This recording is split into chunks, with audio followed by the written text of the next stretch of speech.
მამაო, ცრურწმენების შესახებ როგორ უნდა მიხვდეთ, რომ რისიც წამს ცრუ არის სიტყვაზე და აყოლილი ვართ?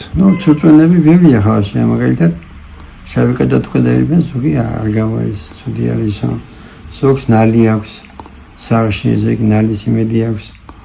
ზოგს ჰოროსკოპი ჯერა, ყველაფერი ეს ცრურწმენა და ზოგს ციფრები ჯერა, 3-რვიანი, 3-7-იანის.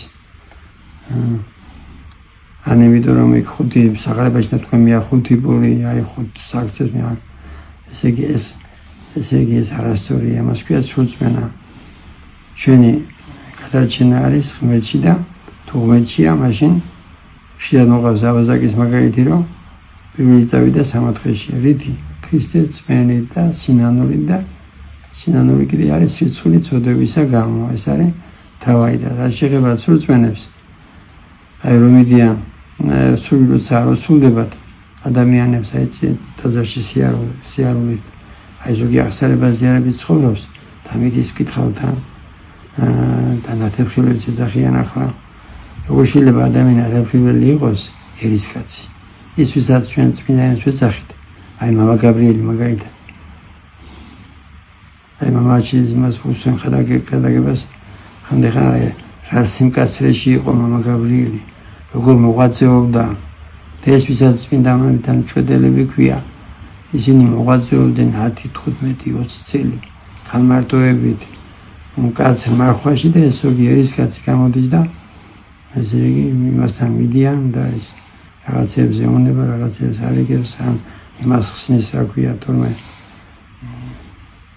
აურას ხსნის და ეს ხო ხსნის ცოდვებს ღმერთი.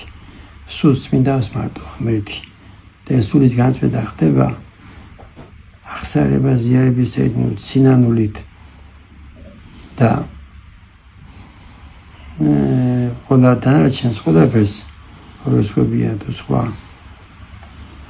ციფრები ან დაუშვათ ნათებხილველები თუ არ გისუნდება სული შენი მაშინ უნდა იყო დაწუნებული ნათებხილველი არის ზიო ზევაზე ზიარული და აღსარება ზიარებით თუ ცხოვრობ და იყო დაწუნებული მაშინ რომ ღმერთმა უკეთეს ის ნაკეთები ბედნიერი იმიტომ რომ შეიძლება გული გატყუებდეს სიმდიდრე რო გინდა თუ არ გაზრდებს მეტი რამდენია რო თქვია რომ აი ეს თანამდებობაზე დადგა და გამარჯვება თანამდებობ ფული შოუ და გამარჯვება ის თუ ადამიანებს დაკარგავ მეც ხო ამას ხედავს და იმიტომ არ გაზრდა და მე და კიდე ზოგიერთები არიან ითხოვენ თვისგან და ჩამთელებიან არ მუშაობენ